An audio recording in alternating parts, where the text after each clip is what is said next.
Biini mu nsi eno ffenna tukozesa abantu okubeera obulungi era tuyitira ku bantu.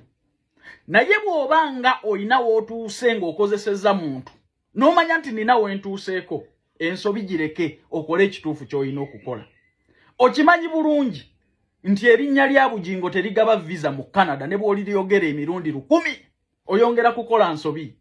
Olina omukyala w'obudamye onoonya asayiramu, naye omukyala oyo bw'alifuna amagezi mu mutwe nti Bujjingo eyakumanya ng'oli kasasiro n'abaako waakutuusa mu bulamu n'osobola n'okukozesa erinnya lye n'ofuna empapula n'ogenda mu Canada, tosobola wadde okujjukira akalungi ke yakukolera. Omukyala oyo bw'alifunamu amagezi alikuleka mu nju eyo. Biini tuyina ensobi ze tukola olw'okuba tunoonya kwambuka. Naye bw'obaako w'otuuka mu bulamu okkiriza nti bannange kyenkoze nkikoze naye ekituufu weekiri. Abakolako interview n'abakusokoola obubi bwa Bujjingo babi okusinga Bujjingo, kuba bw'oba wali mu mbeera mbi tewaliwo yakwatirwa kisa nakuwa mukono.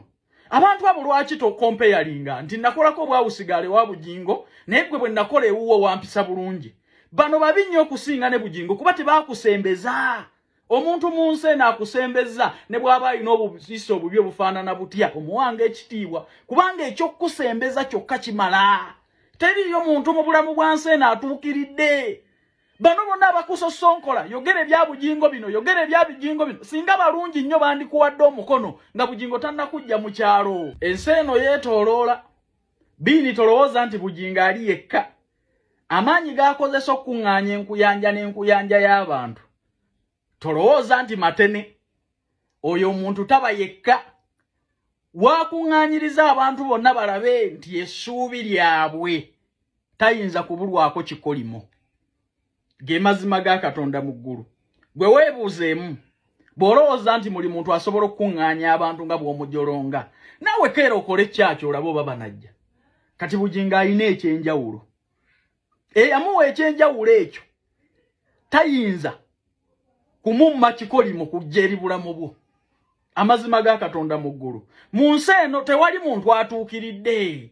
Abo bonna bakujjako interview n'abalaga obubi bwa Bujjingo nga bakozesa gwe yayamba n'ajja mu kyalo, gwe yayamba n'abeera naye n'osula naye mu nnyumba emu ne mulya ku ssowaani emu ne mulya ku mmere emu. Abo bonna abakusosonkola bwe wali obubi teri yakusembeza. Kati Bujjingo muwe credit ate ove ku bantu. Abo nabo bonna abakujjako interview n'alabye n'ekikazi nga kyogera ku Bujjingo, naye awusigalo wakyo nze yamutwala mu ddwaliro nga kimaze okumukuba nga tekimusasudde n'emyezi egi ena. Ntegerekese bulungi buli muntu alina obuziina bwe, naye mu nsi eno ebyo tubiyitamu mu nsi kuba n'abaakolera Katonda balina ebibi bye baayitamu. Abaatambulanga ne Yesu Kristo, abaatambulanga ne Katonda nabo balina ebibi bye baamulabako. Musa baamutikka amateeka 10. 10 commandments. Tunuulira challenges ze yafacinganga. Zitunuulire naye nga Katonda. Kati omwana Adamu baganda bange valuinganga nnyo omuntu akutegedde nga abalala tebannakutegeera. Mu Uganda tuli obukadde buyitirivu. Naye omuntu n'agamba nti mu bukadde buno bwonna kambeere naawe. Ne bw'aba yakuwa kitole kya mmere kimala. Kuba si nnyoko si kitaawo. Toyinza kutuwa ku sitole ku kitaawo oba ku nnyoko. N'abo bonna bakutunuzaamu kamera toyinaayo gw'otubuulirako mawulire malungi nti ono ye yannyamba, ono ye yandeeta, ono ye yambeererawo. Ntegeerekese bulungi. Naye tegeera nti ensi yeetooloola. Abo bonna amagezi bwe ganaaba gazze teri muntu ajja kukusembeza. Kuba akimanyi nti onoonya mu bubi mu buli nsonga yonna. Nkusabira amagezi gajje mu mitwego. Omuntu yenna nga yakuyambako mu bulamu ne bwe kiba kitole kya sabbuuni oba kitole kya mmere nga si nnyoko si kitaawo obangako w'omussa mu bulamu bwo. Biini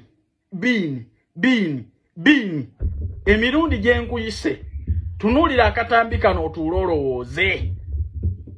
Ddala omusajja oyo oba omukazi oyo makula talina kalungi ke yakola eri bulamu bwo.